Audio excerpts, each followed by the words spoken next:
Halo teman-teman developer, di video kali ini kita akan bahas mengenai salah satu fitur yang tersedia di ActixWeb, yaitu ekstraktor. Apa sih ekstraktor ini gitu ya? Sederhananya begini, misal kita punya mainan mobil-mobilan yang banyak banget dan beragam warnanya gitu ya. Terus kita tuh mau ambil semua mobil yang warnanya hanya warna merah aja, begitu. Nah, si ekstraktor ini tuh adalah alat bantu kita untuk ambil semua mobil dengan warna yang kita mau tadi itu dengan mudah, begitu. Jadi pada dasarnya itu ekstraktor ini adalah alat bantu kita untuk mengambil atau mengekstrak data dari HTTP request yang masuk seperti itu. Si ActixWeb ini tuh dia juga menyediakan banyak jenis ekstraktor ya. Kita akan bahas beberapa di antaranya aja, dan untuk yang lengkapnya bisa teman-teman langsung cek di link dokumentasi yang sudah saya sertakan di deskripsi video. Kita sebenarnya juga udah pernah pakai ekstraktor ya. Kalau teman-teman masih ingat yang Webpath yang ini tuh salah satu di antaranya, dan perlu diingat ActixWeb bisa mendukung hingga 12 jenis ekstraktor sekaligus. Untuk urutan posisinya juga nggak dipermasalahkan. Seperti di contoh ini ada 3 macam. Ini kalau misalnya saya pindah-pindah begini, itu nggak dipermasalahkan gitu loh. Yang jelas dia bisa mendukung hingga 12 jenis dan posisinya tidak dipermasalahkan seperti itu. Oke, kita mulai dari path dulu ya, yang ini. Kita kan udah pernah pakai sebelumnya ya, yang mana kita gunakan untuk mengambil atau mengekstrak request path begitu. Kalau kita buat contohnya lagi kira-kira begini. Ini saya buat struct dulu di sini. Kita anotasi dulu deserialize sini struct di sini info misalnya. Kemudian ada username, ada user ID, i32 u32 aja deh. Username string ya. Nah, kemudian saya juga udah buat kodenya di sini, tinggal saya paste. Oke. Nah, di sini kita pakai 3 cara. Jadi yang endpoint pertamanya itu di sini ya. Kita pakai membedakannya pakai endpoint ya, ada v1, v2, v3.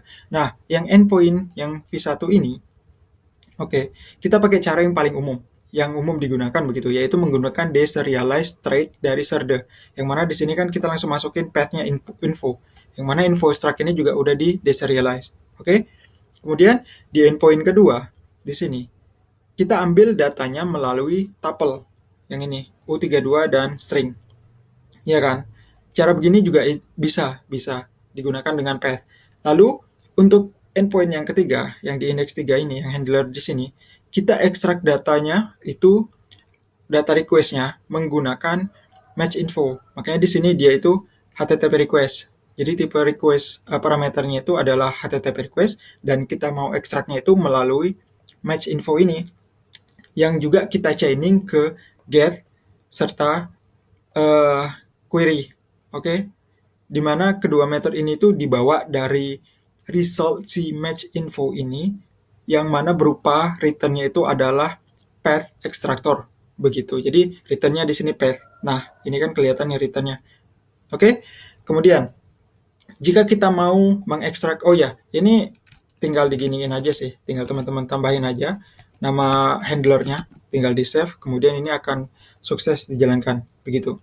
Ini juga kalau saya coba ini di sini ada user v1, kemudian ID-nya misal 1, kemudian Rust seperti ini ya.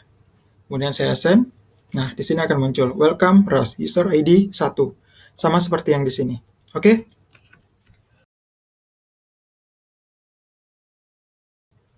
Baik.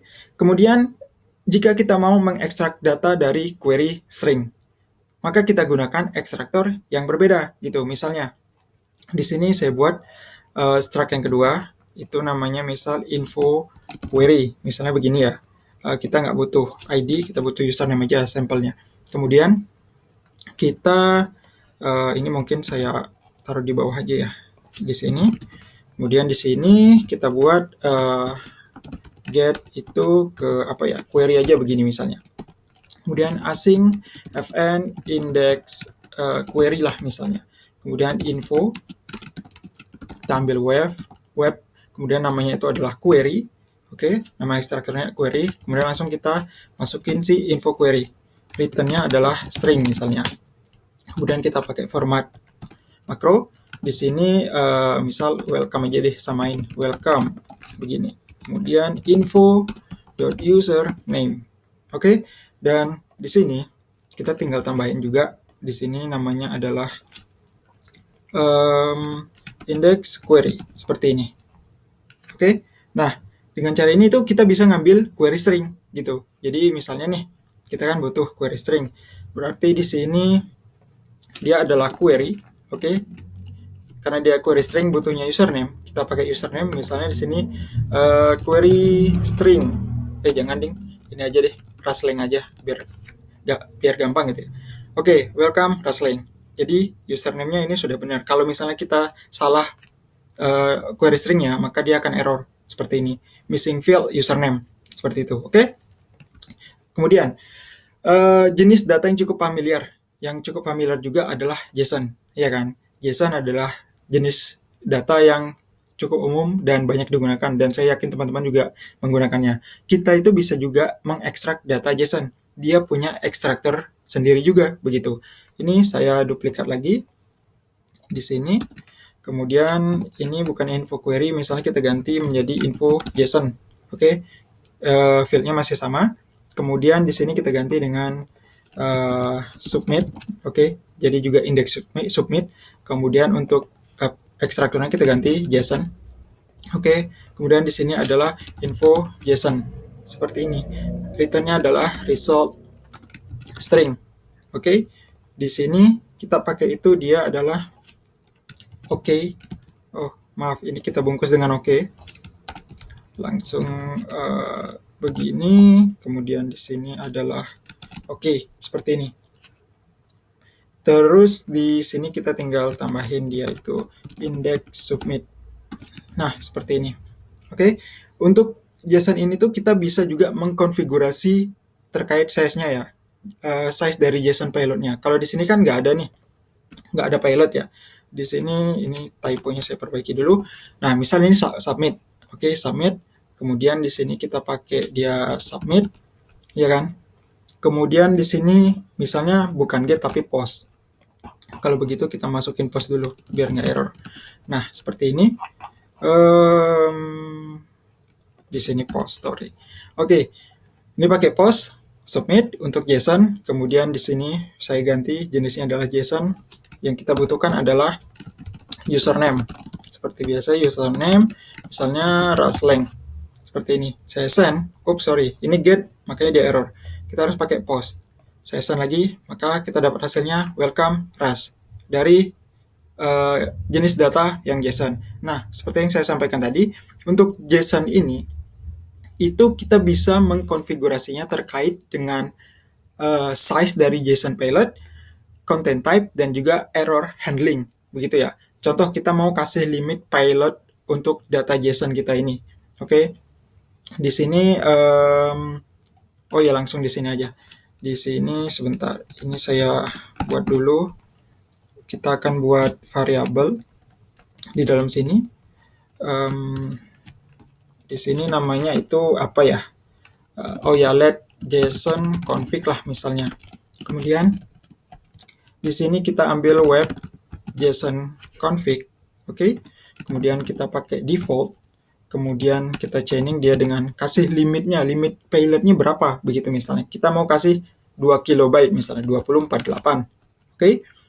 Kemudian kenapa 2048 di sini kan usage ya. Jadi ini kan defaultnya kelihatan ya di sini 2 MB. Kita mau kasih dia itu 2 KB. Ya nggak, 2 KB itu 2048 ya. Saya nggak begitu ingat, tapi kayaknya ya 2048. Apa 1026 ya? 1024, sorry, 1024. Apa 124 begini. 1024 1 KB apa 1 MB ya? Saya lupa. Oke, kita lanjut. Kemudian kita sudah kasih limit. Kemudian error handler. Kemudian juga di sini karena dia itu closure, kita kasih misal error. Kemudian request-nya kita iniin kasih underscore. Kita nggak pakai. Nah, di dalam sini kita pakai si error. Errornya sudah di sini. Error. Oh ya, errornya belum. Berarti di sini kita masukin error. Oke. Kemudian kita butuh si error itu untuk si internal errornya. Kemudian from response. Di sini kita ambil si error. Kemudian HTTP, di sini responnya adalah HTTP response. HTTP response. Kemudian conflict misalnya. Kemudian finish. Begini. Nah, baru kita tambahkan di terakhir sini into. Seperti ini. Jangan lupa titik koma. Nah, ini seperti ini. Lalu pakainya gimana gitu ya? Cara makainya gimana? Yang si index submit ini tadi kita ubah. Jadi dia itu begini. Di dalamnya sini kita pakai web resource kalau teman-teman masih ingat.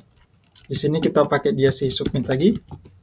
Kemudian kita chaining itu dengan app data. Oke, teman-teman juga tentunya masih ingat dengan app data. Di sini JSON config. Lalu kita pakai misalnya route. Oke, kita pakai web post kemudian to index submit. Berarti kalau index submit di sini kita pakainya begini. Nah, seperti ini modelnya. Oke, dengan begini kita itu sudah berhasil mengkonfigurasi JSON payload-nya, data JSON payload-nya itu dengan limitasi di sini 1024. Oke, kemudian kita service-nya tadi kan kalau seperti contoh di atas ini kita langsung masukin tuh handlernya sebagai parameter service. Tapi kalau kita mau menggunakan konfigurasinya ini, kita akan ubah service-nya bentuknya menjadi begini. Jadi isi service-nya kita masukin web resource-nya dulu, kemana ininya, prefix-nya ke submit tadi, endpoint-nya begitu. Kemudian kita kasihkan app datanya berupa konfigurasi data yang sudah kita lakukan di sini, barulah kita teruskan ke routing-nya.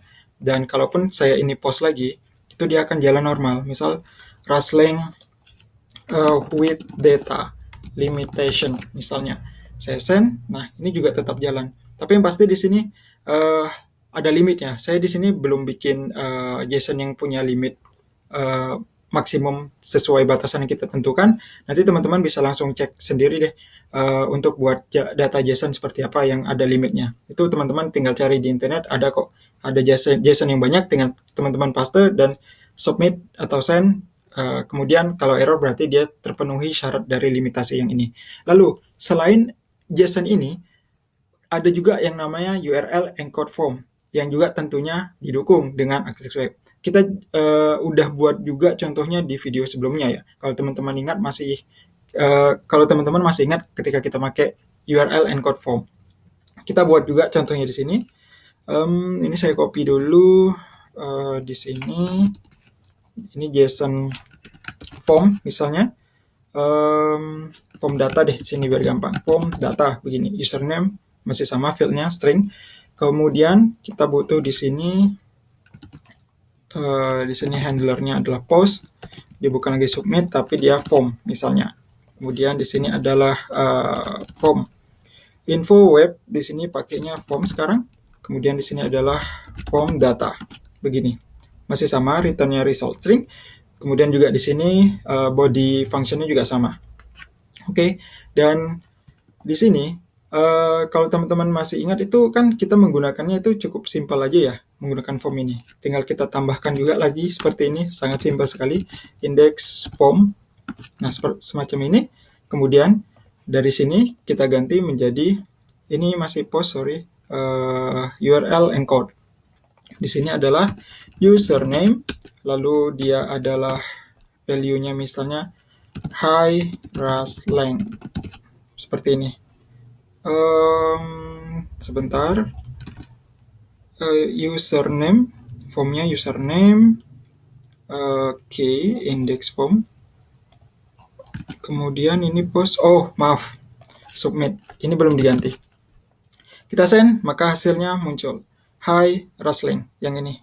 Oke, jadi sama halnya seperti JSON ini juga, yang sampel yang ini, si URL encode form ini juga bisa bisa mendukung konfigurasi begitu, tapi hanya terkait dengan limit dan error handling saja. Tapi kalau JSON kan ada content type-nya juga. Tapi kalau URL form data yang ini, URL encode form ini, dia itu hanya untuk limit dan error handlingnya.